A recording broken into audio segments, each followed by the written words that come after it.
and then share my screen. All right, perfect. Hello, everyone. Welcome to another HDBC Meetup. So excited. I can't believe it's already spring. Like first quarter is over. Can you believe that? It's gone like in no time. That's crazy. Can't believe it's already 3 months into the year. So really excited to be here. We have a very special session tonight. It's, Sarah and Harry need no introduction. So really excited to have them here. People are still rolling in, so we just give it a few more seconds. I will run through the housekeeping stuff, while we're waiting for everyone to come in. Oh, I gotta, I guess, admit everyone in there. Give me 1 second. I'm just gonna disable the waiting room so everybody can just jump in. All right, that should be good. All right, cool. So, why is this not moving? Oh, there we go. Oh, all right. Disclaimers, very important. I know this is not the most exciting part, but all the information provided here is for educational and general information purpose only and does not constitute investment or professional advice or offering of securities. HDBC Group and myself, Ali Nazarian, do not endorse any products, persons, or investment opportunities. Participants are responsible for obtaining independent legal, accounting, and financial advice from licensed professionals before making any decisions. So, for those who are new in the group, I see a lot of familiar faces, but I still run through this. I started this group, Housing Developers and Builders of Canada, HDBC. Turn your camera on. Oh, hey everyone. If everybody could mute themselves, that would be great, or I can do that. All right, let me change the settings to, okay, perfect. Yeah, so we started this group in February 2021. I can't believe it's been 2 years since we started the group. The motivation was to create a group that would be a venue for conversation and sharing of ideas and resources and knowledge around land development. At the time, I noticed there is very little conversation about land development, and it wasn't a strategy that a lot of people were using or talking about. So wanted to create that venue, and I'm really excited that we are almost getting close to about 1,600 members in the group. And this meetup has been going on for just over a year. I think this is the 13th session or 14th session that we have been having. So thanks everyone for your support and for being here. A little bit about myself. I'm Ali. I'm a real estate investor, developer, and coach. I have a passion for growth and creativity and sustainability. Started investing in 2016, and I started my first development project in 2017 in Alberta, which was basically bought a piece of land and started building a duplex on that. And I founded Equalex Development the same year. I have a background in mechanical engineering, so I wanted to bring that into the mix of like building houses and bring my passion for energy efficiency into house building. So that's where the name came from, and I've been staying true to that motivation and goal since then. And more recently, for most people probably know, I've started offering land development coaching through Wealth Genius.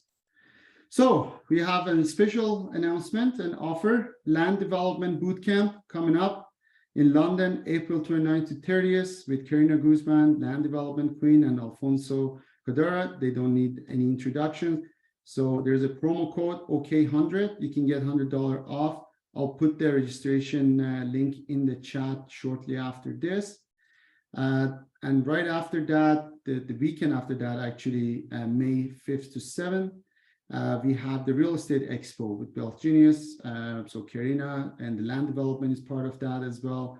So again, $100 off using OK100 for that. So don't want to miss these events if you're into land development. So take advantage of the promo.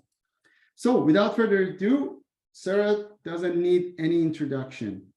Sarah Larbi, I personally have been following her for a couple of years. I've been on her podcast, and really inspirational.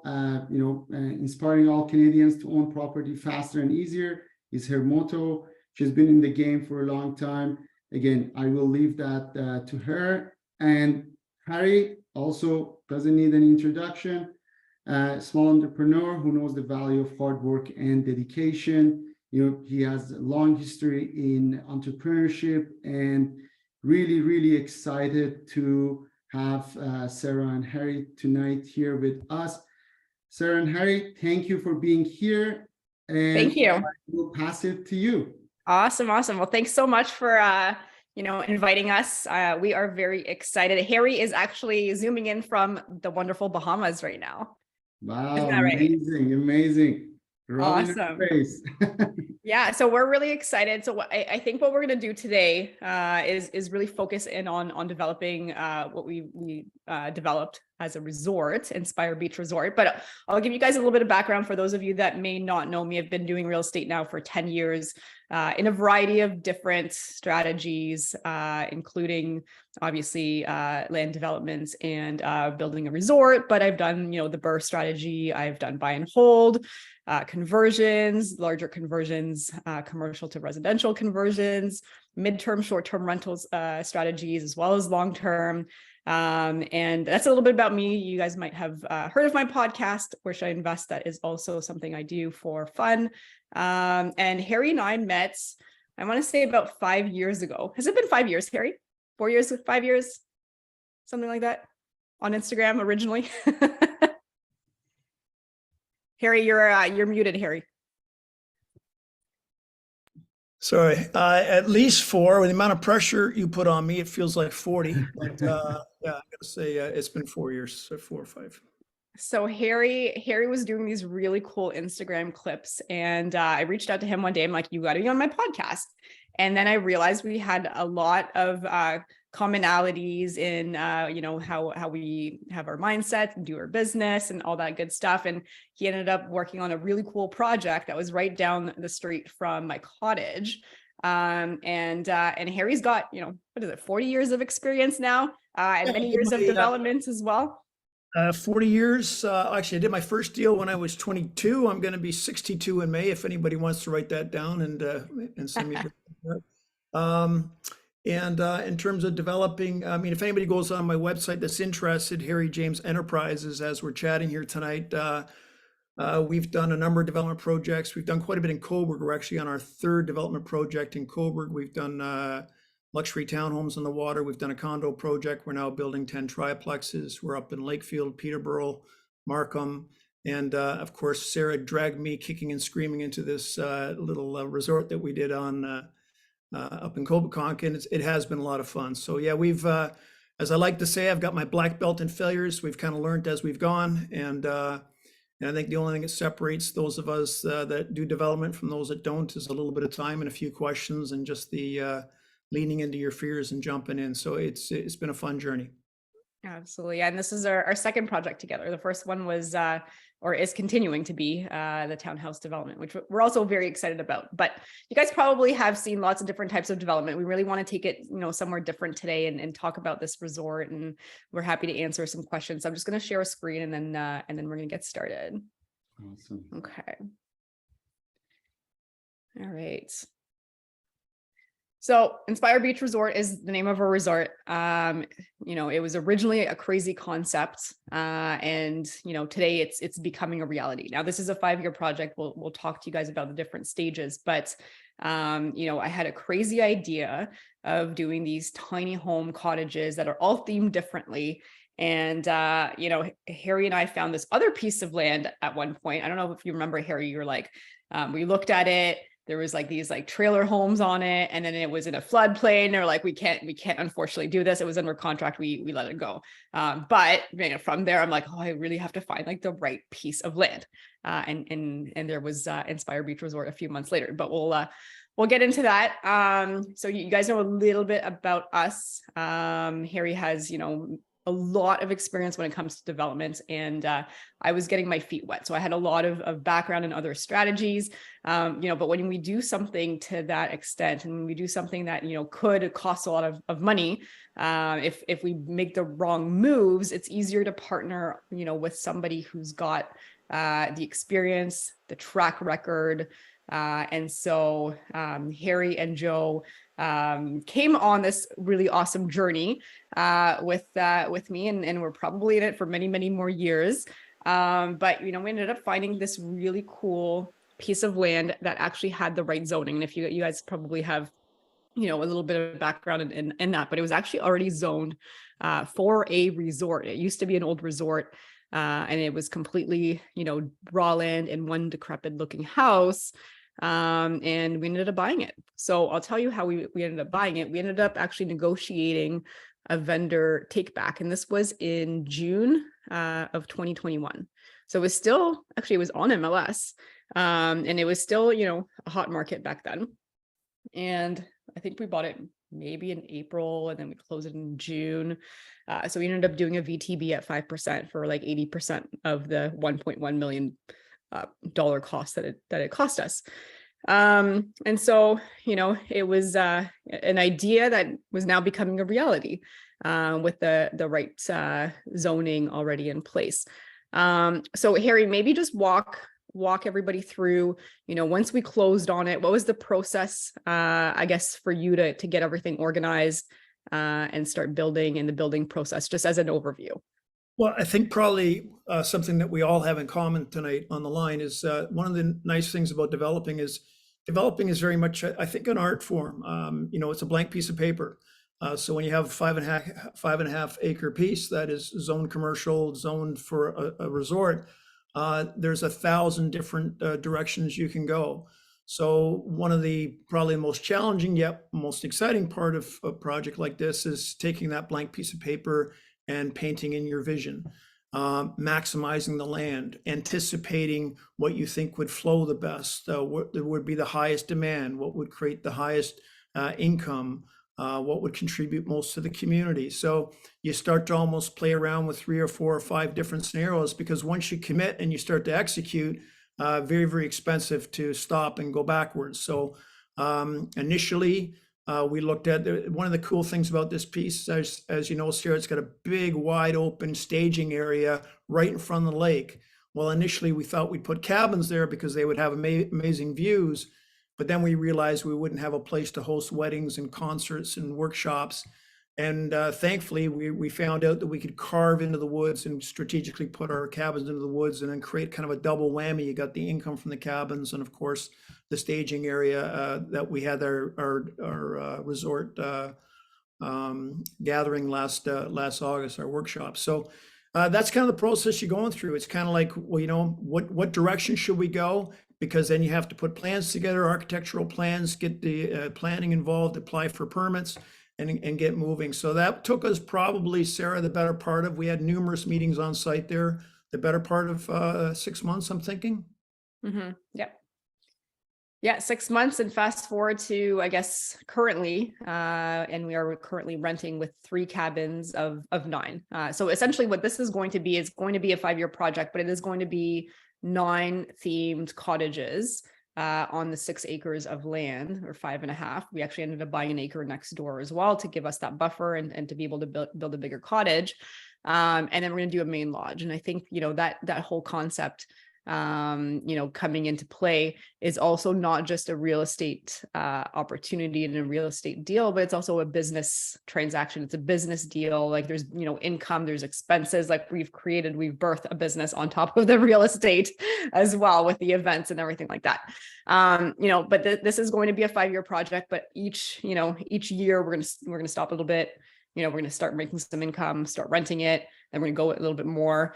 But it is, like all evolving, I think, from the initial concepts, and what we wanted to do, something stayed, but, this is an opportunity also to be able to say, I'm going to pivot, This is not a quick transaction like a buy and hold or the BRRRR, where you know that there is, a start, a middle, and an end.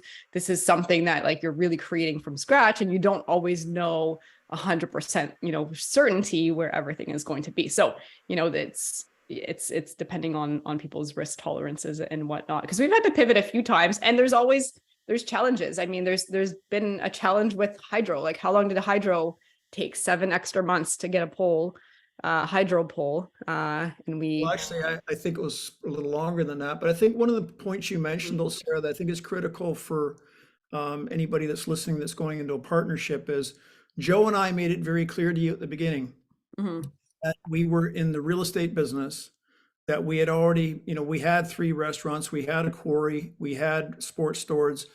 We didn't want to be in a business. And I said to you at the very beginning of this journey, I said, Sarah, we'll build it, but you've got to run it. And as long as you're prepared to run it, we'll build it. But I have no interest in finishing it and then all of a sudden being involved in another business, because it's a completely different journey. It's very, very demanding. There's tremendous amount of detail. And I said, you had that skill set because you do an amazing job with your Airbnbs and so on. But so we established that right at the front end, I think, which is an important point to mention, because if we didn't have that conversation, I think you and I would be having a little bit of a tough time right now, because I'd be saying to you, I have zero interest in running a resort. So it's good that we had that conversation at the very beginning. Yeah, absolutely. Find partners that complements each other. And for this too, like, we haven't brought in any investors. Will we in the future? Maybe. I mean, that's, there's never any closed doors, but that's the other thing too, is the 3 of us essentially are the only partners in the resort. And there's different ways that you can structure it. But for simplicity, that's kind of how we decided to do it. So, our vision, even from the beginning. So there are some things that I think we stayed firm on. I think we always wanted to create something that was upscale, something that was boutique style. I've always liked the 18 plus. So I don't know about you guys, but if you go to a resort and you go to an adults only resort versus a kid resort, not that there's anything wrong with the kid resorts, but it's a different vibe when you get into the adult only resorts. And so we want to bring that vibe to, the cottage country and the Kawarthas. For people that really want to relax, get away from, the busyness of the city, and, go on a couples or, friends retreats, friend getaways, just, even just potentially just like as a couple or whatnot. So we definitely wanted to do it as an 18 plus option. My original thought was always to theme all the cottages, because in my opinion, and I've been doing Airbnb and short-term, mid-term rentals for a while, but people really like decor, pictures, something unique, and that's what brings them back over. And if we have cottages or cabins that all look different, they have an experience in one, they're like, wow, this one's really cool. I know they're all different. Maybe next time I'll come back and try the other cabin or the other cottage. And so we definitely wanted to do something unique there. So they're actually all going to be themed differently. And the other thing that we wanted to do is we wanted to create some unique experiences, some unique stays as part of the business concept, right?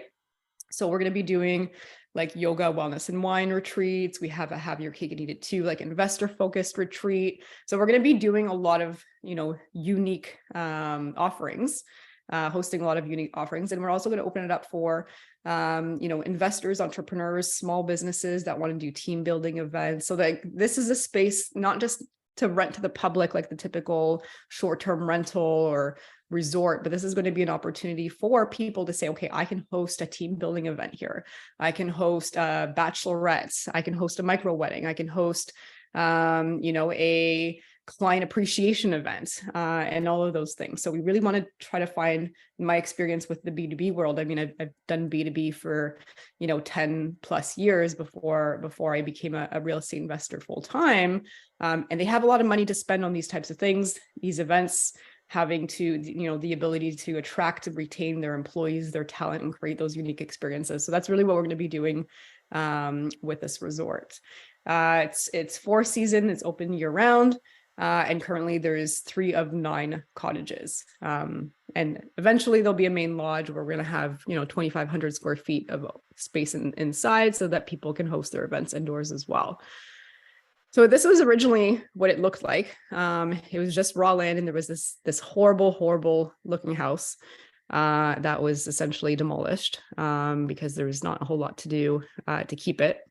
So that was demolished. Harry, do you want to talk about like this first phase of tearing down, doing the parking lot, like what that looked like, getting the lot ready for the cabins? Yeah, it's kind of interesting. So I remember Sarah and I being there with my partner, Joe, who is our contractor builder. And he actually looked at that house there on the left and said, well, let's just renovate this.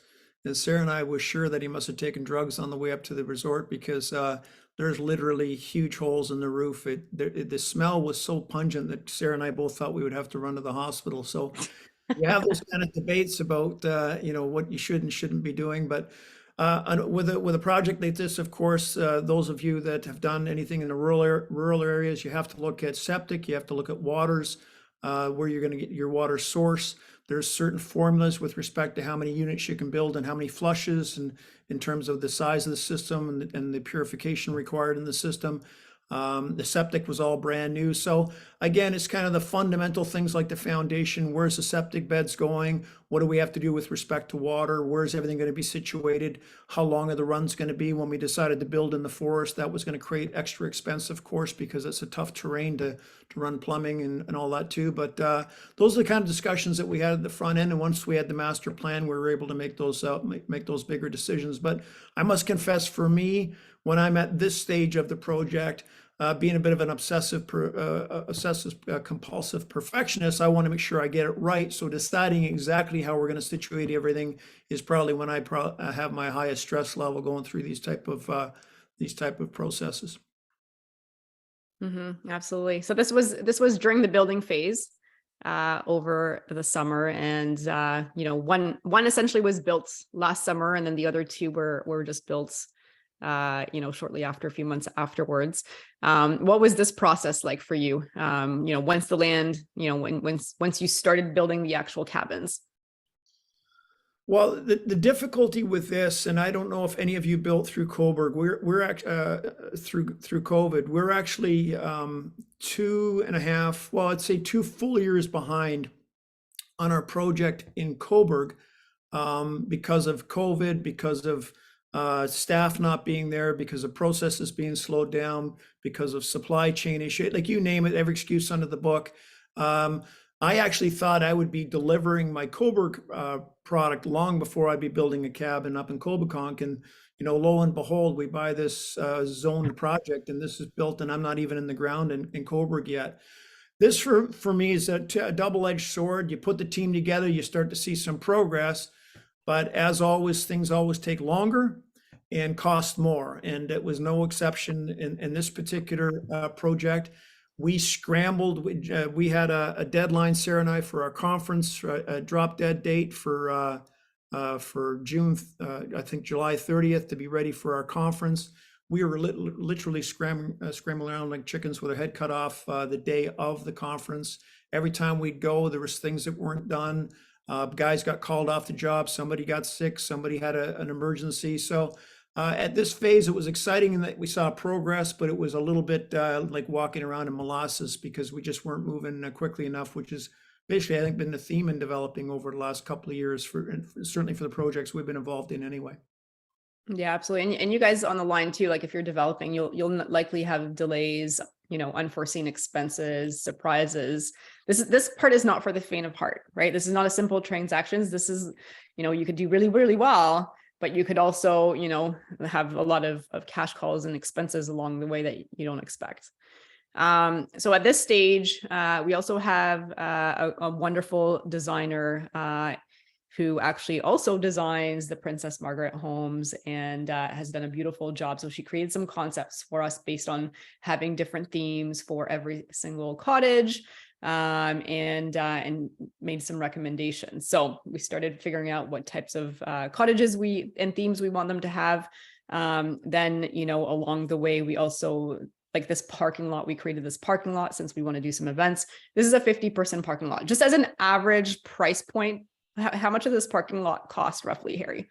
Well, I don't know about the parking lot, Sarah, but again, as everybody online knows, one of the scariest things about developing is money is constantly going out, and there's no light at the end of the tunnel for money coming in when you're deep into a project. So I'd say the landscaping and the septics and all the stuff, all the dirt we had to move around, we're probably at least $300,000-$400,000 into the project at that point.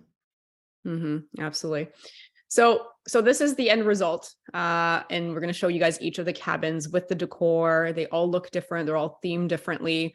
Now we're probably in it for about $3 million, I think at this point, right? It's finished before refi.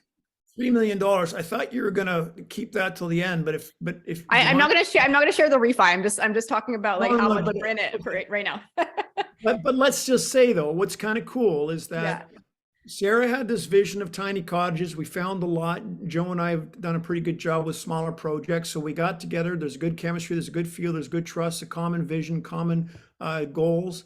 But when you're at this stage and you've spent millions of dollars, and this isn't a cookie cutter project. I don't have the same house next door with the same car and the same, standards. There's not a lot of what you call comparables. Appraisers in this environment are appraising to keep their jobs, not to make you feel good about the money you spent. So we're kind of hoping that what we've built comes to the figure that we have in our minds since day one. But at this stage, you're proud of what you've built. It's come together. It's looking great. But now you're thinking, okay, how are we going to finance this baby? And I had already at this point talked to a lot of people, and I had one of the top mortgage brokers in the country say to me, no one will finance this because there's no income. And everybody's heard this, well, it's not a real estate deal. Now that you've built a business, it's a business, and we have to look at the income. I said, well, there is no income. We're just starting. Exactly. Once you get the income going, come and talk to us. And thankfully, we came up with a solution, but that's where we were at that particular juncture. Yeah, absolutely. So lots of money in, nothing coming, like lots of money going out, nothing coming in, and still a lot of unknowns. And, we financed the renovation, the construction, other than the VTB with private money, because it's very hard, as you guys know, to get financing for raw land. And so at this point, we were in it quite a bit. But we had 3 ready to rent upscale cabins. They each have 2 bedrooms, 1 bath. They each have their own private hot tub. Like we went all out. Harry, what was the price of like just the decor and the design for the inside per cabin that we spent? 550 square feet is $50,000 per cabin.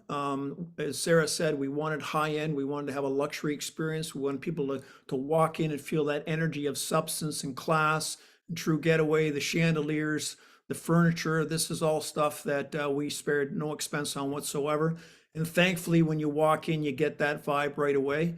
But Angela Jones with Lakeshore Designs, as Sarah said, who's done Princess Margaret and so on, we let her loose along with my wife Lynn, who has a very plays a significant role in our company on decorating design. So we let them at it, and along with Sarah, they came up with beautiful designs. And as I said, we're very proud of the finished product. But if you can't suck and blow, if you're going to say high end luxury, great feel, great energy, you can't nickel and dime. You got to go for it and believe that what the vision you put forward, the money you spend is going to be appreciated by your clients, and they're going to pay the ticket price to enjoy the amenities and the ambiance. Yeah, absolutely. So this is the beach cabin. And just keep in mind too, the resort is, 5.5 acres plus the extra acre. It's 400 feet of beach fronts. We also added the beach because the sand wasn't the best. So we added some sand and expanded the beach area as well. We added the stage for the event. We added the parking lot. And then, as this was happening, I was creating partnerships with vendors because I think, part of this upscaleness and the experiences, and I think that's what people want nowadays, if they're going and they're going to spend money in these types of resorts, is the ability to curate their experiences, right? By adding, private RMT massages in cabins or mobile spa services. So we partnered with like Faceology as an example, who's like a really cute little mobile facial place. They come to you, they can do like bachelorette parties, or they can just come and do like facials to you. They literally will come to you. We've partnered with some restaurants that will actually do drop-offs in the actual fridges of our cabins for people before their stay, if they have food deliveries that they would like, booze delivery. area as well. She will do. We partnered with some private chefs, some really nice gourmet, really good gourmet food. We found some neighbors that have really cool boats that are willing to do some chartered boat cruises as well for the guests on demand. We have yoga instructors that could do private yoga classes. So you name it, you can curate your event, you can curate your stay. So we're really excited about that. And, ultimately at the end, it's, fun to network and to bring opportunities. Now, this is the vintage Hollywood cabin. And this is, cabin number 2 out of 3. So you can see here, it's got, the different looks, the black ceilings. They all have still 2 bedrooms, but they all look a little bit different. And this is the rustic lodge cabin. So that is, that was actually the first one that we've created. So those are the 3 cabins. There's going to be more as we go, and they're all going to be different as well, different themes. So now we've created the business, and we're going to essentially start creating the business from the real estate, and we're going to be offering not only nightly rentals and short-term rentals, but those retreats, right? So now we've got a yoga and wine retreat that we're doing in June. We have your cake events that we're doing in August, the 15th to the 17th.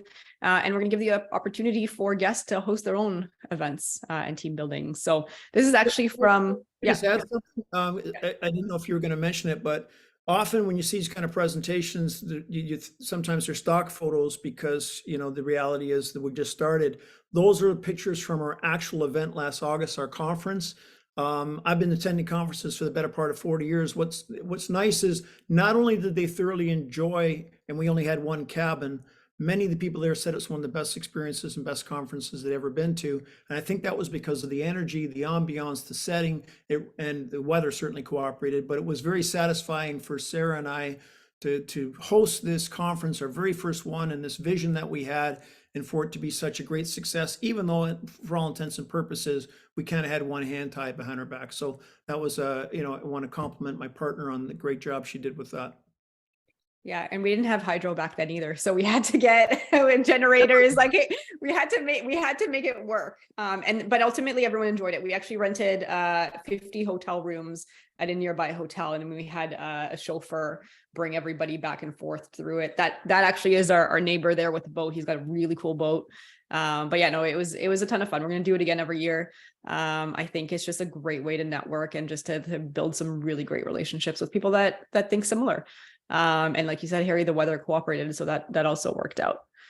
But before we do that, let's talk about our refinance. So why don't you talk to us about the refi process, what ended up happening, and then we'll share what we got, because we just literally last week got the refi. Yeah. So Sarah and I from day one, well, I believe that the figure that we had in our mind, Sarah, I'm okay to mention what I felt the end value was going to be. Yeah.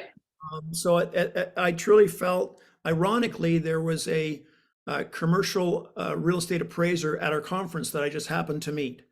And he's one of these guys in the picture here. Yeah. So I happened to say to him, now I felt the finished product, we're into it for $3 million. I felt the finished product was going to give us about $1.5 million lift, about 4.5 million. That was my gut feel based on my experience being a real estate junkie like everybody on the line. So 4.5 was my number. The other thing that I'm going to share, I guess it's not that confidentially since I'm telling everybody, but I had money, private money, set aside for another project that was delayed. So I said to Sarah, I'll lend us the money I've got from my other project as long as I can get it back. So we actually did pay out the vendor take back in full because we had to invest all sorts of money and he needed his money after a certain period of time. So I took the money I had allocated for another project, put it in the resort, feeling pretty confident that we were going to reach that $4.5 million figure. And when I spoke to the appraiser at the conference, he said, oh yeah, I just did one similar in Minden, maybe not as nice as this, and it was close to $5 million. I thought, great, that's great. Now it's only a verbal with a guy that's having a great time, having a drink on the beach. So, maybe he's wrong, but that's where we were at. Now, push the fast forward button. This broker called me and told me like no one's going to finance it. So I was getting concerned because I'm going to need my money back. And then we went to a different lender, a credit union that's more relationship driven, that I had done a previous development project with. And I talked to them and they said, you know what, if you can give us some pro formas that are defendable, that you can actually, we have some, conviction and belief that they could actually transpire, we think we can make this deal work for you. So, and they said, by the way, but we're gonna need an appraisal.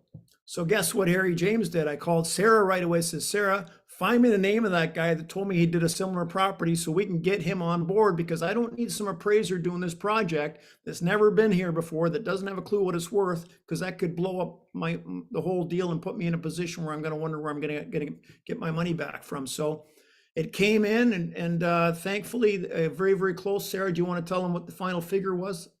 Yeah, it was 4.7. 4.7 million. So close to our $5 million figure. And that was based on everything we've done in the pro forma. And we got, I think from everybody, people are pretty impressed with what we've done there. You didn't see a picture yet of we also have a sauna on the site as well.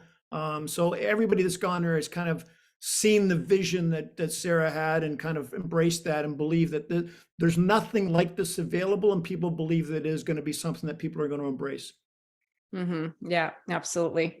From a business perspective, as I said to Sarah, so you can pop champagne for 5 minutes and say, isn't this great? On paper, we made 1.7 million in 24 months. However, you can give all that back in no time if you're running a business that has huge cash calls. So we celebrated for all of 15 seconds, and then we said, okay, we got to get going and we have to start booking these cabins, getting the word out that this is one of the best places to have a retreat.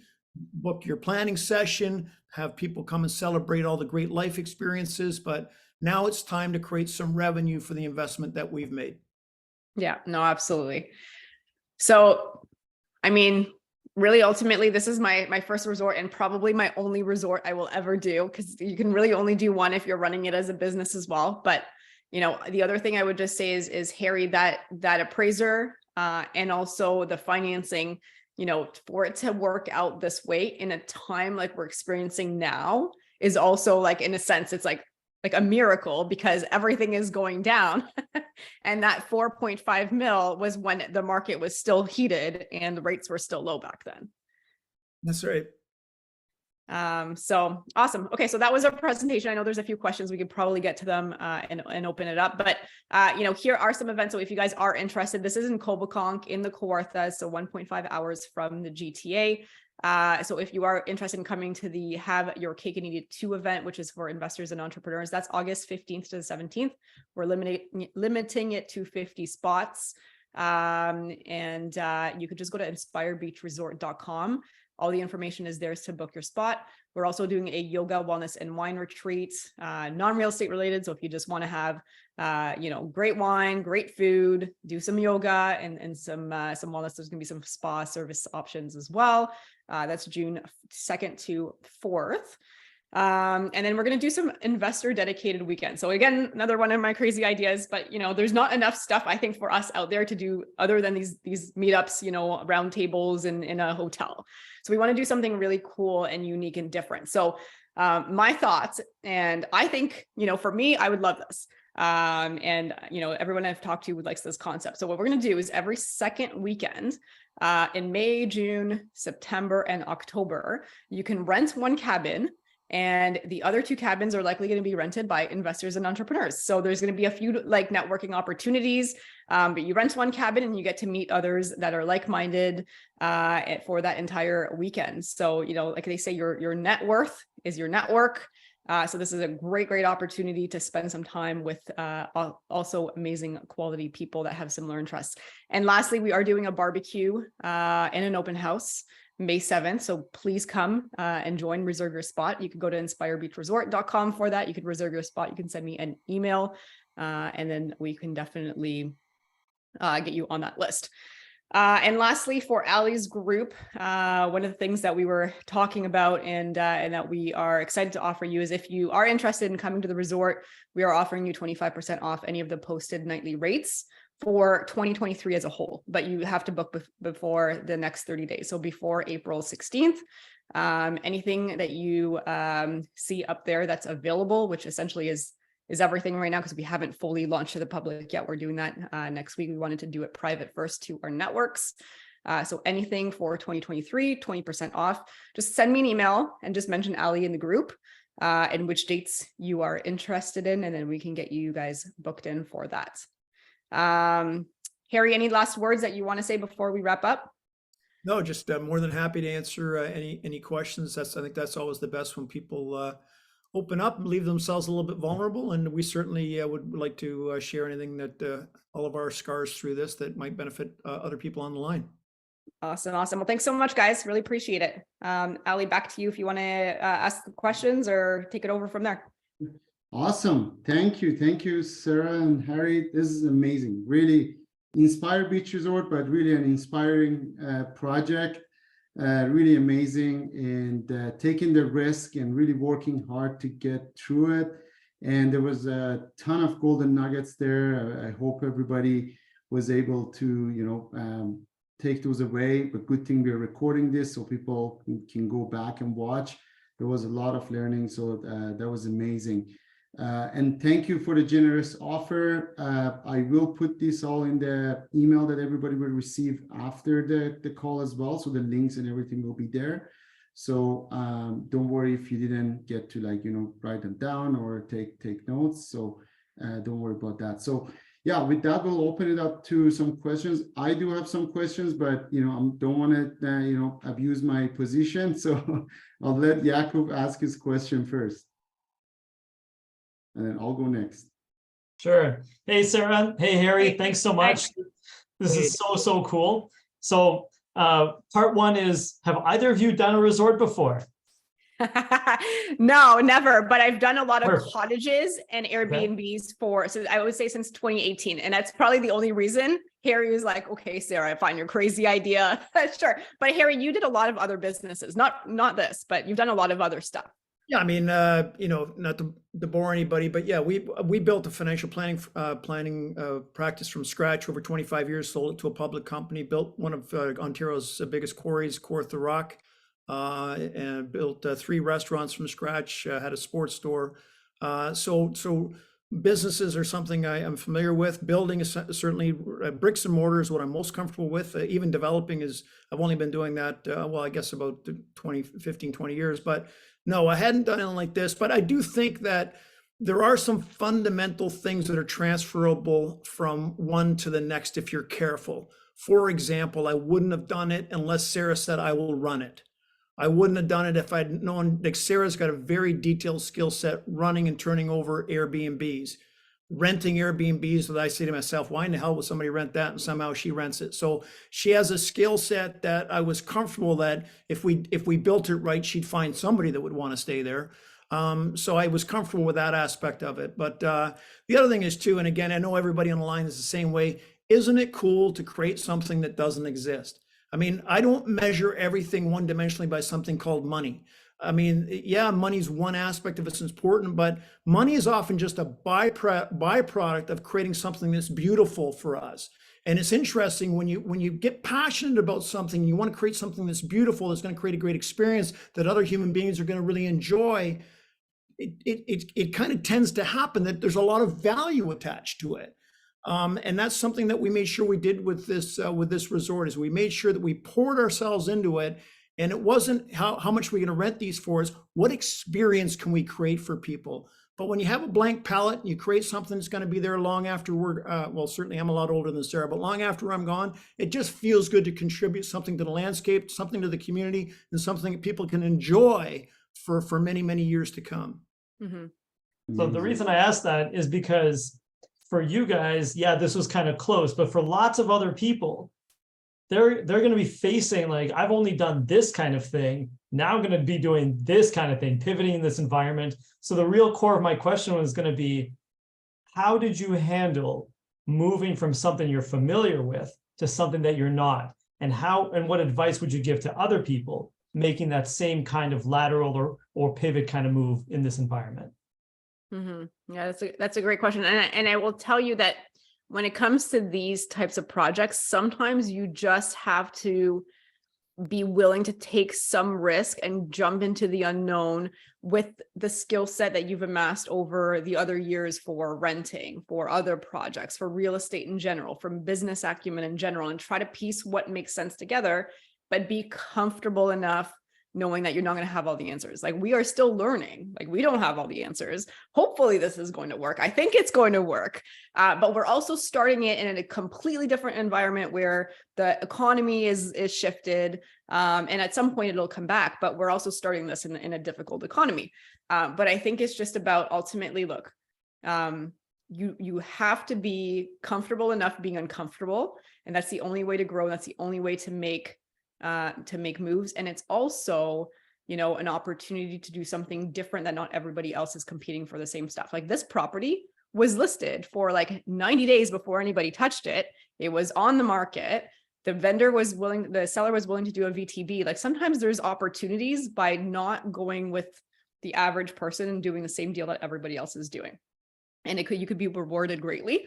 I personally wanted Joe and Harry to come in because I'm like, you guys have all the experience, please come in. I brought the experience and I'm bringing the experience with the short-term rental stuff. Is it resort stuff? Is it hospitality? No. But you know, I was a cruise manager back in university, and I did some event stuff there. You kind of piece pieces together and you're like, okay, let's just do this, and find the right partners. Harry, I don't know if there's anything you want to add to that. I would just compliment what you're saying by restating that a prerequisite for growth in any area of your life is to make yourself vulnerable. If you don't become vulnerable, if you don't lean into your fears, you will not grow personally or business wise. I would even say for those of you that are really comfortable in your laneway and you're doing well in your laneway, you need to step back every now and again and say, how can I have quantum growth in my personal and business life?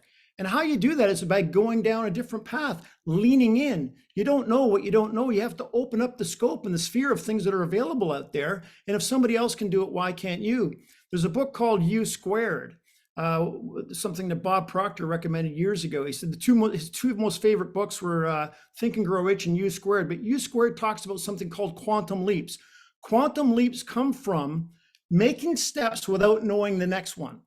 In other words, letting your intuitive intelligence, your abilities, your drive, your excitement, your enthusiasm to figure it out as you go. And as you figure it out as you go, it's scary as hell, but you grow. You grow by leaps and bounds. Sarah did that by coming into this resort. Sarah did that by leaving what she was doing, getting into developing. And she also made a smart decision, I think. And that is, hey, listen, I'll do it, but I need you because you guys have the experience I don't.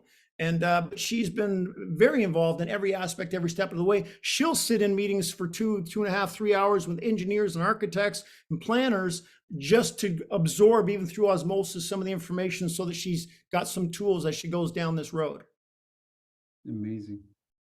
Great question, Jakub. Thank you. Amazing answer. There were a ton of golden nuggets in just that answer to the question. I hope everybody caught that. Being comfortable, being uncomfortable, taking the risk. And I think one thing that I gathered from that answer is like, it's taking a risk, but it's a calculated risk. That's what I'm hearing from what you guys say. Is like tapping into your experience, like Sarah, you mentioned, like you did cruise management, like way back then.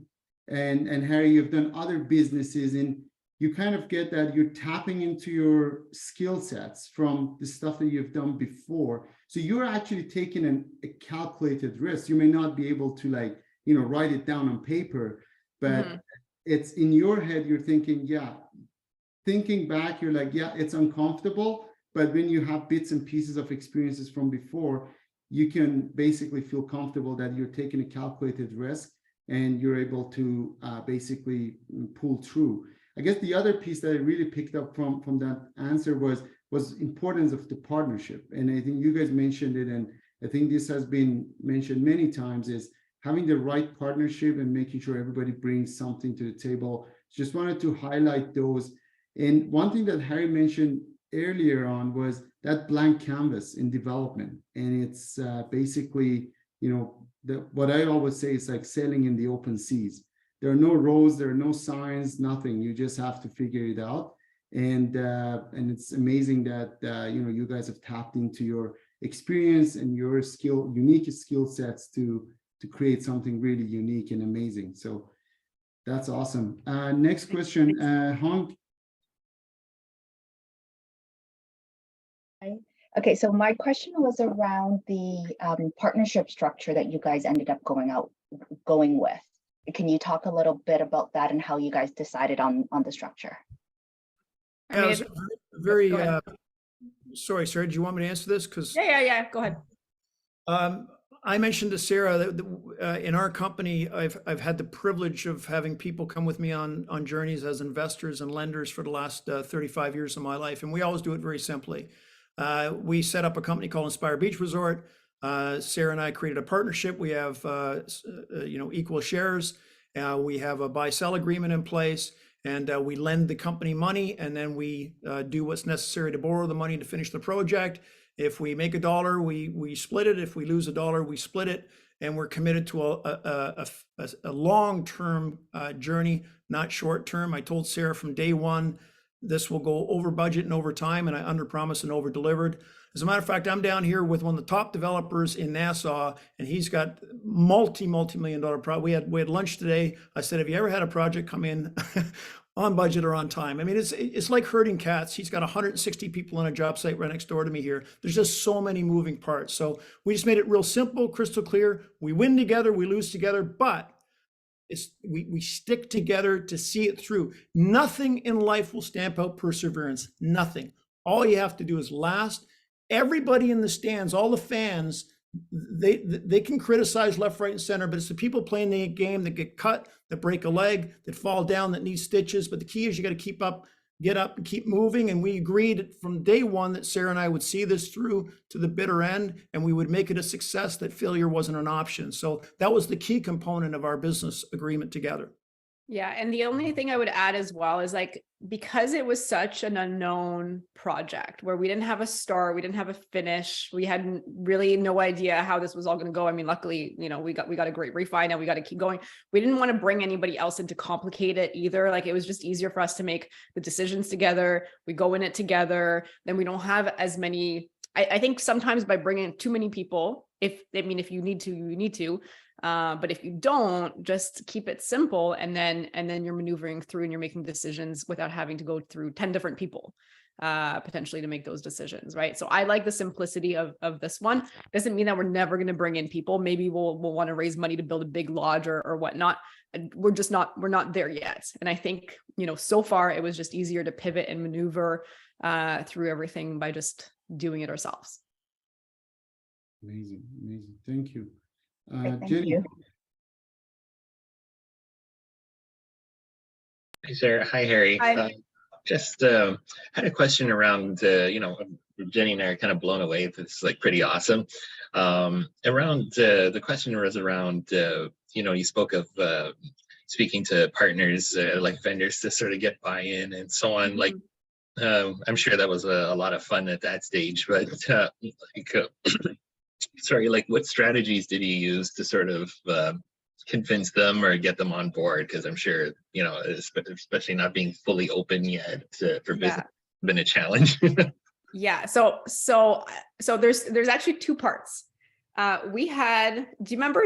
So Harry remembers this. We had a really tough meeting with a lot of people that have been living there in Coboconk forever. And they wanted us to come and meet with them, where there's all of these people that had all of these ideas in their mind about how we're going to build this thing. It's going to be horrible for them. Like, they actually came with negative perception. So we actually ended up being invited to one of their town meetings, and we did a presentation. And I think that was the best thing we ever did, even though it was really hard. The questions they were asking, like, even like from the sand that we put on the beach, we had to be a certain inch from a certain, and so we brought, Harry was there, Tom, our planner, was there, and we were able to answer their questions. So that was a big hurdle. And I'll tell you, there was a lot of negative thoughts about who are these people from out of town coming into our small town. And so I think that was a big thing. And then from a vendor perspective, I've actually just approached them along the way, and it was the last couple of years that we've been doing this, from restaurants to the boutiques, and a lot of them are actually, ironically, also from out of town, and came to the area. And so the support from the restaurants has been really great. And I think for them particularly, okay, well, this will bring in a higher end clientele likely, because we're not building a tent or a campground. Like we're building these cottages that are not cheap necessarily to rent. So it's going to be bring a different clientele. So I think they're actually really excited.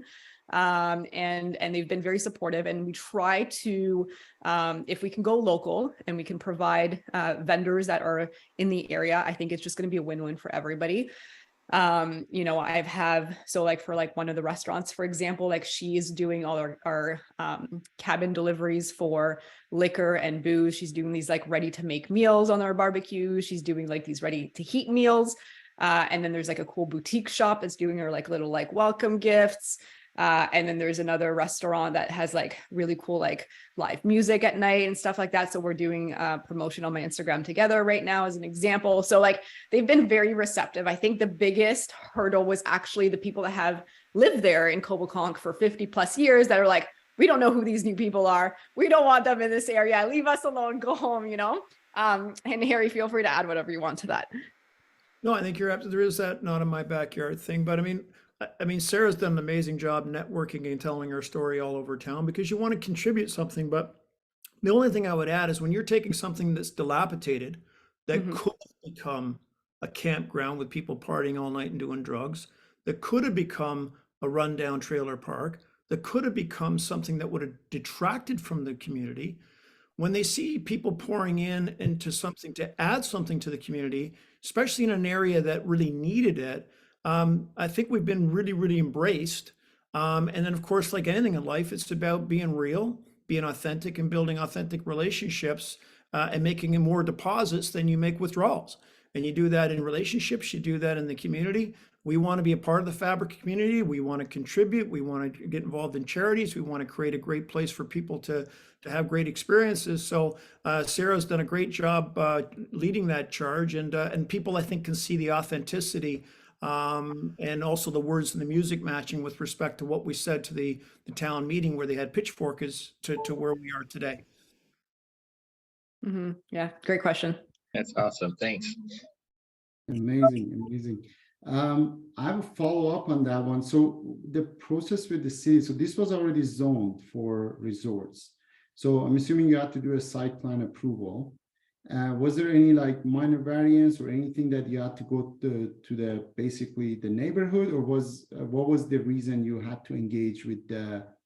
No, great question. All we had to do actually was go for permit because it was a resort called Little Switzerland that just got shut down and stopped. So we were actually invited by the Cottage Association to this meeting. And Sarah sent me the email, and I said, well, you just go. And then I thought about it, and I thought, no, we're being set up here. And sure enough, there was like 130 people at this meeting. Like this was with pitchforks, pretty much, their arms crossed, and like they just, there was like one question firing after the other. And I actually had, and this is so funny with human beings. We've come through COVID, and people are stressed. But I mean, one lady actually said to me in the meeting, she goes, are you going to be playing music? And I said, well, of course, if somebody has a wedding or this, of course, we won't play it beyond the curfew, and we won't play it, I don't want you to play music at all. And I said, well, I'll go broke. How can I have a conference center and not play music or have microphones? Like I said, I'm really sorry, but I just can't accommodate, that request. I said that there's got to be some, give and take with respect to, I mean, would you prefer to have people partying till 3 o'clock in the morning, drinking and doing drugs in a campground? And when somebody asks you a question like that in a setting with 130 people, it's so unreasonable. You know what happens, which is really, really cool? Other people start to feel sorry for you. So, people start to say, well, you know what, we've got to be reasonable here. They seem like, and sure enough, at the end of it, I'm sure Sarah remembers, we had people come up to us, thanks so much. Yeah. It seemed unreasonable. So there was one guy that specifically said, we should all be happy they're not just doing a trailer park and it's actually high end. And like, I remember that comment because that was probably the only good public comment that we got. And then the people did come back to us and like, they were excited, but like privately, they didn't want to stand up. But that was the only one good person that stood up and like was thankful we weren't creating garbage. But we got accused of ridiculous things. They were Yeah, accused yeah. of putting a parking lot on the beach and putting sand in the water, and we didn't do any of those things. But you know, it keeps people excited, it keeps the rumor mill going, and you know, people love to talk. But at the end of the day, I think we won them over. They were reasonable, and I bet if you went and talked to them today, they're pretty impressed with what we've accomplished. That's awesome. Yeah, but it's a good thing that you didn't need their approval per se, like I don't think we would have gotten it. Yeah, I don't no, think with we- these kind of developments, and that's something I think is important because you know this is a development group and a lot of people are involved in developments. That's the value. That's like from the start, like you mentioned that, and I want to make sure everybody paid attention to that. It's like you looked for a site that is zoned. Yes, we specifically looked for resort zoning when we Oh, got by here. the way, Sarah, this here's another very important point. The other site that Sarah took me to, the owner showed us around. He told us it was zoned. He told us he had approvals. He told us we could do what he's the similar type setting. When we investigated, he was lying. He could have done it because he was grandfathered because he was there for 100 years and people were scared of him. Literally like 70 years. Yeah. The minute the ownership would have transferred to us, we would have been shut down left, right, and center, and we would have been sitting there with a significant loss. So it is critically important when you're doing something like this outside the box to know, we checked with Tom before we close, can we just go for permit? Is this grandfathered? Is this a commercial site where we can build a mini resort? And we made sure we had the green lights on that before we made a commitment to go ahead with this deal. That's a really good point. So that's what, you know, everybody should take away. Like it looks amazing and awesome now it's done, but there's a ton of due diligence that I'm sure has gone into it, as they're mentioning, but that doesn't fit within, like, you know, 1 hour. I'm sure we could sit here for days and go through like all the due diligence that you guys had to go through to make sure this works. But this is really important. Like you want to de-risk your project as much as you can. Mhm. And this is another point, like between all the, you know, between the points, don't want that to get lost. Is Harry mentioned the schedule, the cost risk, that's a known risk when you're going into development. So you don't want to take another risk, which is the approval risk. So this is what I want everyone to take away as well, that you basically de-risk your project from you know, something that could derail the whole thing, which was the approval risk. So Ali, can I just add one more thing to that risk pile? absolutely, yeah. So here's something I feel very, very strongly about. Don't do your due diligence until you've tied up the project. Otherwise, you're risking your most precious asset called time.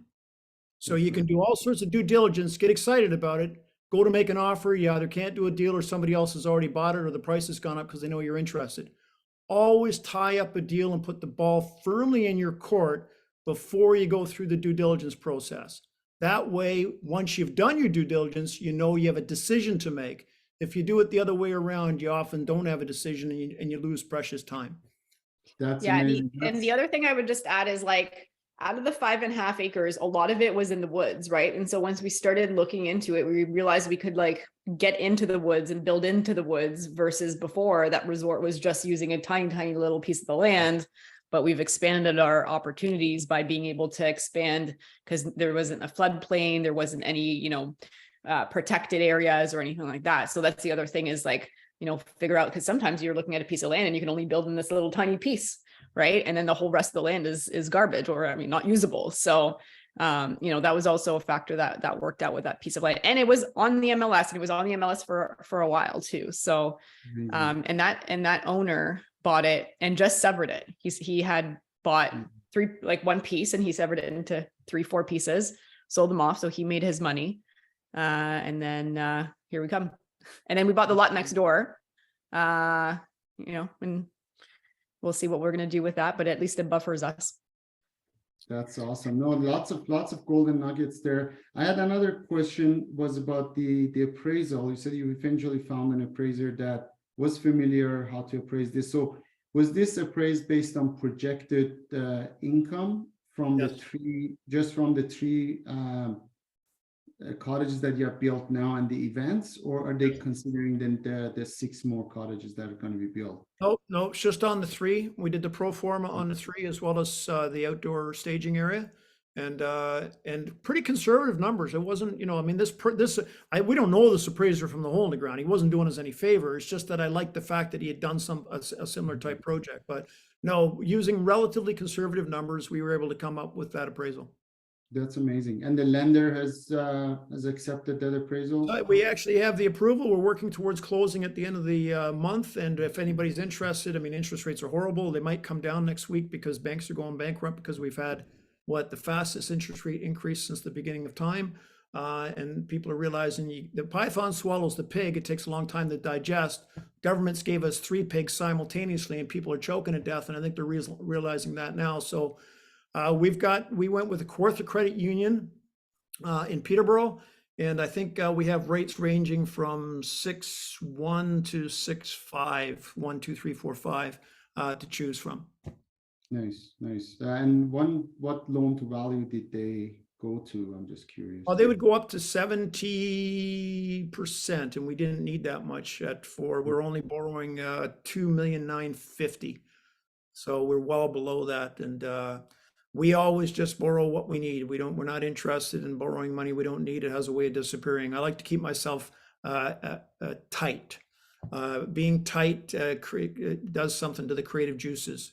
I think before COVID, when in a strong wind, even turkeys fly. When things are going too well and things are going, things are flowing, we can get really, really sloppy. And this is the kind of environment where I want to keep myself real tight, watch the dollars, make prudent decisions, and don't have money, borrow money that you don't need, because it's certainly not the time to be doing that.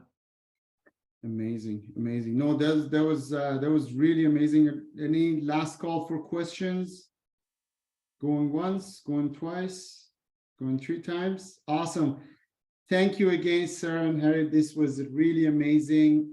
Great job. This is really inspiring and a great name. Calling it Inspire Beach Resort. That actually, Harry and I were going through lots of names, and then just randomly Harry's like, "What about this?" I'm like, "Yes, that's our name. That's our name." So kudos to Harry for that. Definitely a good name. Yeah, good name for it. No, it's inspiring project and inspiring place for sure. And thanks for the generous offers. Again, I'll put all that information in the email that goes out. So nobody freak out that they missed out on the links and all that stuff.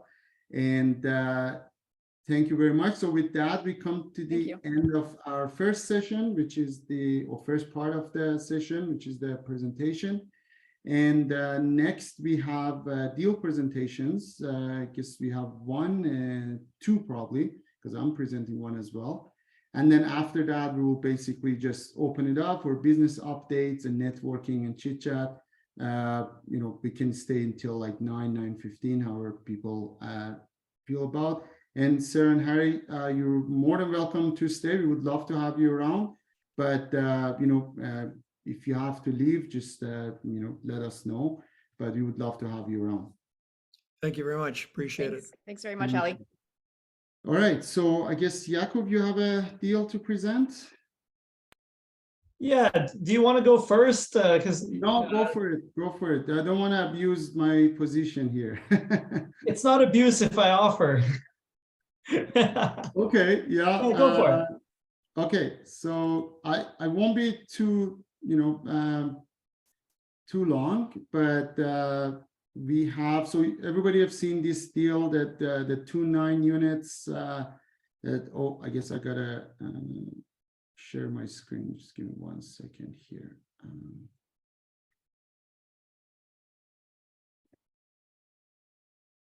Okay, is this going full screen or no? All right, that's better. Okay, yeah, the 2.9 unit buildings in Oshawa and London, we're very excited about them. We're actually doing our due diligence to potentially add 5 more units to London, which is this one up top. But really the announcement today is the deal just went live on Atlas One platform. So Atlas One is our exempt market dealer. So we are offering this investment opportunity for accredited investors, friends and family and business associates through them. I won't go to the details of it. Just, everybody probably have heard about this by now. on this group. I will put the link in the chat. The Atlas One offering page will have all the details. But if you want to see the documents, the term sheets, and the recording and the presentation slides, you just need to create an account on Atlas One platform. That's just for their regulatory compliance. We're going through the EMD just to make sure we have crossed our T's and dotted our I's when it comes to the Securities Commission. So I'll just leave it at that, and I'll put the link in the chat. That's all for me. So whenever you're ready, Yakov, you can go. I'm good to go. Yeah, go ahead. All right, so this is going to be rather unstructured because that's how I like to work. So first off, I'm doing an industrial development. So for those of you that don't know me, I do industrial development. So I'm doing a project down in Fort Erie. I'll share my screen real quick just to show a rendering of this. This is a warehouse that we're doing, 70,000 square feet. And this kind of project it's called a build to suit, where we have a shell that's approved by the city, and then we get some clients that lease out the space, and then we finish it out for them, and then they lease it out for 15 years from us. And it's about as close to mailbox money as there is. So we're looking for a few money partners to take us through the holding costs while we lease this thing up. So we're looking for between 100,000 and 200,000 for a year. So get in touch if you want to diversify your portfolio into industrial and get into these kinds of spaces. At the end of that year, we're looking at converting some of that into equity in our project. So get in touch, YVL Properties. That's the one deal that I'm looking at. And then my other deal is actually, Huang, you already know about this one. So we're a little further along now. So I'm working on some slightly bigger deals now, and I'm going to share this. And Sarah, this is really, I think Sarah's gone. So this is, right on topic for what Sarah's was talking about. So this is a 66-acre, 1 million square feet of industrial warehousing that we're going to be developing in Caledon. And so for this one, we're going to be doing a general partnership, limited partnership structure. And so we're looking at for investors into our general partnership. It's going to be about a 5-year project. It's about 300,000 minimum. So get in touch to chat about that.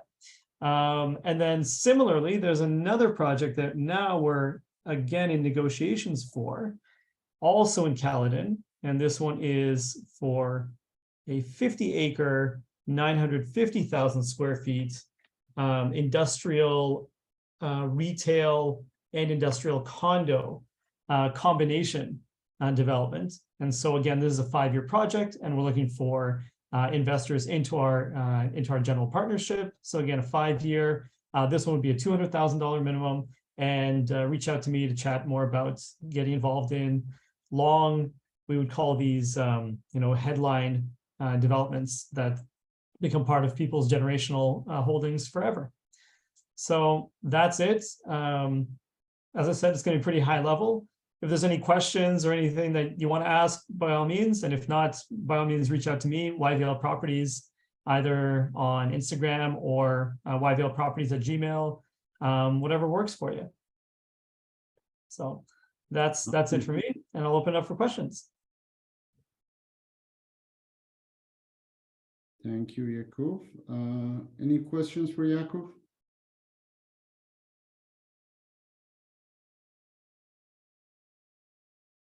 Okay, awesome. Thank you. Next, we have Hang. Hi, thanks, Ali, for allowing me to share this. So this it's not a land development deal, but what it is, it is a real estate opportunity. So my partner and I are purchasing a car wash business plus the land, and we are raising some funds and looking for some potential money partners to come in. So the big benefit about doing this car wash is that there's instant cash flow from day one, because it is an up and running, operating, cash flowing business already. And the other great thing about this particular opportunity is that there's already 400,000 built-in equity because of our purchase price being lower than the appraised value. So if this is something of interest to anybody that's on the call, please feel free to reach out to me. I will put my contact information in the chat. Awesome. Thanks, Thank you. Allie. Thank you. Yeah, Jakob, do you want to put your contact in the chat as well? Just make sure everybody have your contact. Amazing. So I guess the next section is basically just business updates and networking. So if everybody's comfortable, put your cameras on and let's, just connect and business updates and chit chat and see what's happening. I see some new faces, so please come, if you're comfortable, turn your cameras on and come and introduce yourselves. We would love to, hear what you have going on.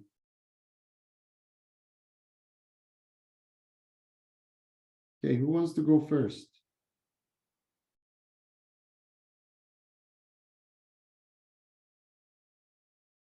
Okay, do I need to call names?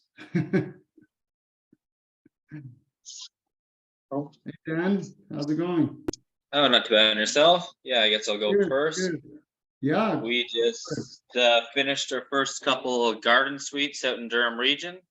Nice. So we're going to be doing a few webinars for anyone who's interested to learn about those types of strategies. And then we're going to end it with some walkthroughs of the garden suites as well.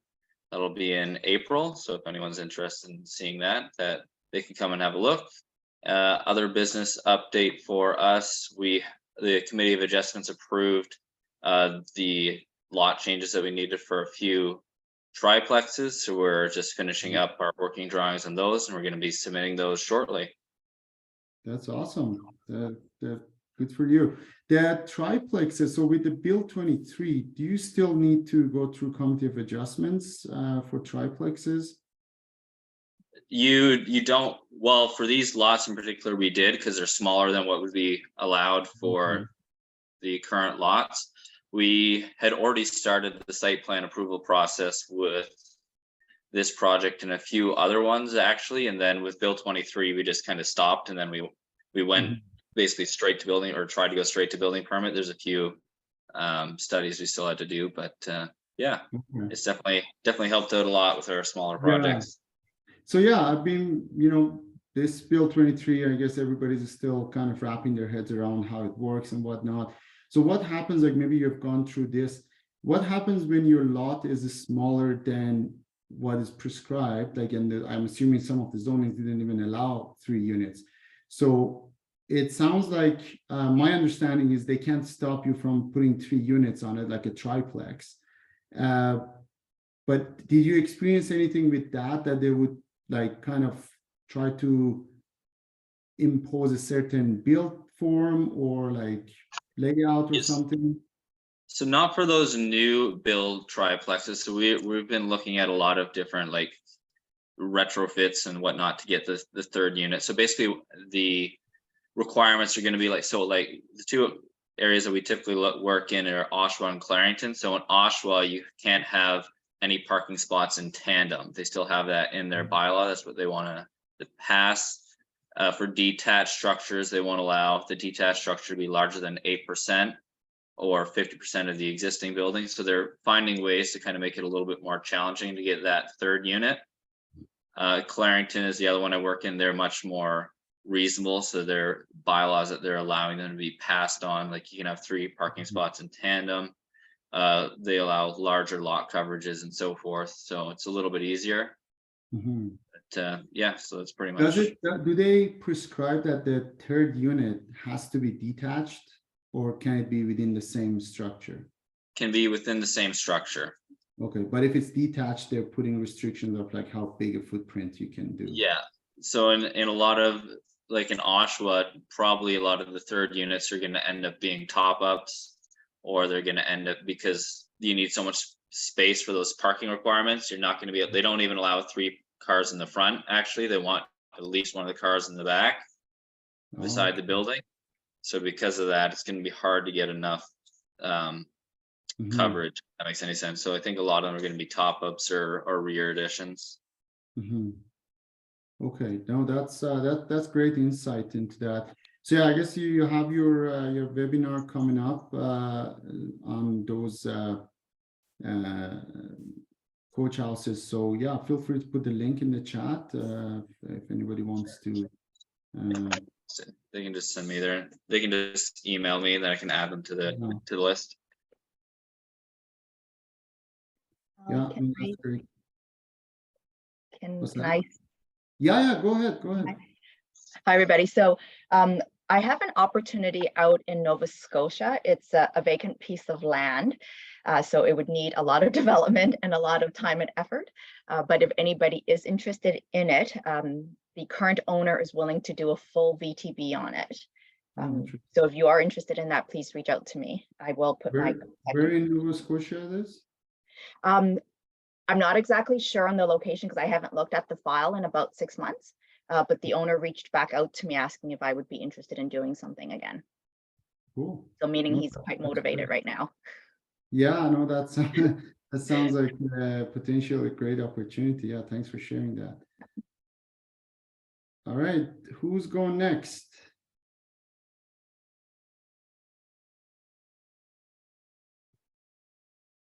Yeah, I'll give one update. So on our Calgary land assembly and rezoning, so we're making good progress with the city. I love how City of Calgary is, they're very collaborative with developers. They really work with you. We've had a lot of back and forth, and it's been really interesting with trying to get more density in there. And much of the discussion has been about basically what's in it for them or for the city, basically. So we've been negotiating what they call bonus density. So we're basically the maximum FAR or floor area ratio, or the ratio, like the multiplier to your land size, that would determine how much you can build. It's been 5 in the neighborhood. We are trying to get that to 8, and that's basically where we are creating the additional value. And so there is no precedence there, and basically they want contribution to the community. So that's besides the technical pieces where you have to do a traffic study, show that the additional traffic generated by these additional units that will be built there, it's not going to basically cause any trouble. So we have to do a full traffic impact study. We have to do a shadow study. They also had concerns with the form of the building. They wanted something like shorter. We're trying to push the height to 24 stories. They want to keep it at like 17 with the same density. But we had to go back and show them that we would actually create more shadows if we go for a shorter but bigger base building versus something narrower and taller. And so they were eventually convinced that that's a better form. And so we're basically proposing a set amount of contribution to the neighborhood, which would basically be the park behind the building, or the sidewalks, lighting, or like, you can put benches or whatever on the sidewalk for people to enjoy. We also are including potentially improving the kind of the back alley that's there. We have a park right behind the building.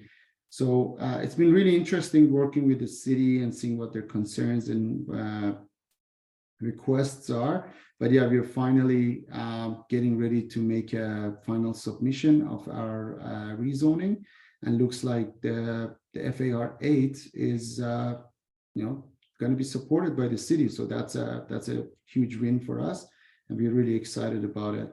And keeping fingers crossed that it gets through the other gates as well. There's still quite a few hurdles to get through, but this is the first one. So yeah, that was my update on one of the projects. Thank you. All right, I'm going to call one more time. Anybody wants to introduce themselves or just, say hi to everyone? Of those who have their cameras on, has anybody not introduced themselves? Tell everyone what they do. Oh, hey, Leida and Valentina. Nice to see you guys. Hey, just want to say hi to everyone. Hello, everyone. Yeah, nice to have you guys here. Hope you enjoyed the session. Yeah, it was very interesting and very inspiring, actually. It was an amazing Yeah. session. Yeah, it Thank was you, really, Ali. really good. Thank you. Yeah, I know it was really good. Yeah. Why don't you, I don't know, tell everyone what you do, what space do you invest in, and So Yeah. we're right now we are just focusing in multifamily. We just start looking into that. We don't really have any project right now, but we start doing walkthroughs 2 weeks ago. So we Nice. walk around 4 properties, a 4-plex, a 6-plex, a 9-plex, and a 10-plex. And that was very, very interesting for us because that was the first time that we did it. We did it ourselves. So it was very, very great learning time for us. And we actually enjoy it, but so far we don't have any projects. We will present them when we have them for Awesome. sure. But that's where we are really. We are located in Barrie right now, looking in Ontario for now. But That's amazing. No, good job, guys. I know you're making really great progress, and congrats on that. thank you. Thank you. Amazing. Awesome, awesome. Who's going next? I have an update. Sure, go ahead.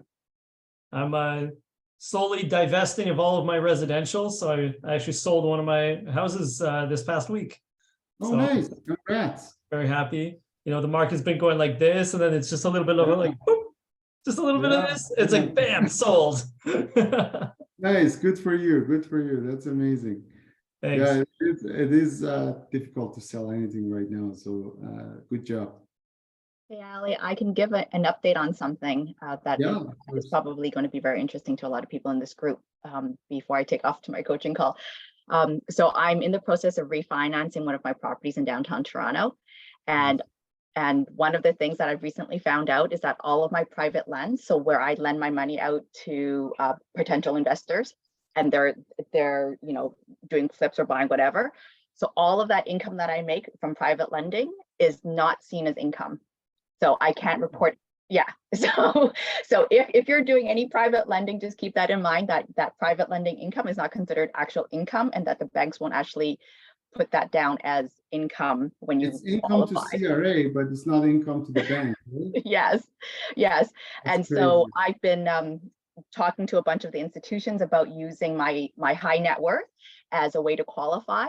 And the majority of them have come back saying that because all of my stuff is in real estate is not considered liquid assets. And so they won't consider any of that.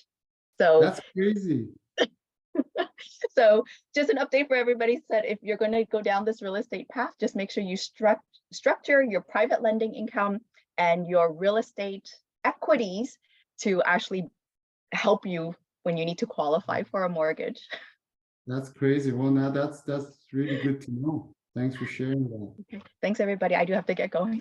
All right, thanks. Okay, who wants to go next? I think we can take 1 or 2 more. Oh, Barbara, I guess you're not waving, you're raising your hand. And you're on mute. Oh, let me unmute you.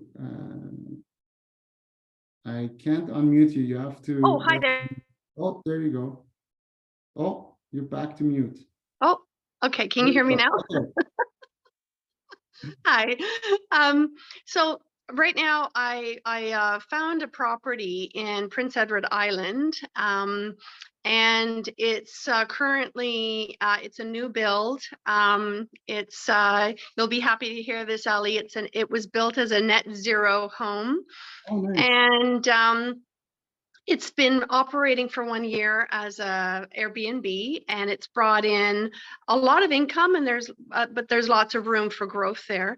And so it's under contract, and I am in the midst of putting together some financing and having some challenges along the way.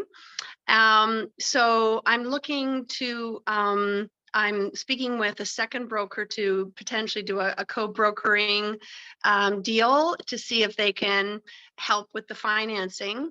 So yeah, it's a little challenging. And I certainly hope that this will go through. There's great potential to create experiences for guests beyond what the current vendor has already or is already offering their guests. And there's also room to upgrade the property to enhance the guest experience. And I have some initial marketing ideas because I have a marketing background and public relations background in doing, reaching out to the community like Sarah was speaking about, and enhancing again the guest experience. So right now it's about structuring the deal, and it's yeah, I'm a little discouraged at this point with what I've found out so far, but I haven't approached a credit union yet, and I've heard positive things about, well, positive things. I've heard that they're more, perhaps amenable to these types of, deals. So I don't know if you have something to add. Are you working with a mortgage broker, or you're going to the banks and institutions directly? Two mortgage brokers. Yes. Okay. Yeah. So just try different mortgage brokers, because like Sarah and Harry mentioned, sometimes you have to just find the right broker that knows the right lenders. There are a lot of specialty lenders out there, and some mortgage brokers might have relationship with them, or some may not. So yeah, just reach out to different brokers and see what they can offer. Yes. Okay. Great. No, that sounds exciting. Awesome. Yeah. Thanks for sharing. Thank you. Thank you. All right. Last call. We take one more. If anybody wants to go, if not, we'll wrap it up. Hi guys. Hey, Bevin. Yeah, hi Ali, how are you? Good. How are you? Good. Hello guys, I'm Bhavin. I'm from Edmonton.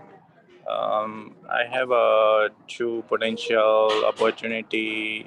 One is in BC, is for medical building, and another is in Edmonton for student rental. It is both is a development opportunity, which the one you are looking student rental is 100 plus rooms. So it's like very great locations and very great opportunity. Second one is it's around 1 million, or medical building is around that range. So yeah, if anybody interested to together, there is we definitely can chat. I'll put my contact info. Yes. Awesome. And anybody wants to do private lending, I have one opportunity for a private lending too for infill project. So yeah, that awesome. project is also in Edmonton. Awesome. Thanks for sharing that. Yeah, feel free to put your contact in the chat, and then if anyone's interested, in touch with you. Awesome. So we're 5 minutes past 9. I think we can probably wrap it up for tonight. Thank you everyone for being here, and for those staying till the end. It was really great seeing everyone, and can't wait to see you guys next month. We have more amazing guests next month, so stay tuned. Have a good night, everyone. Thank you. Yeah. That was great.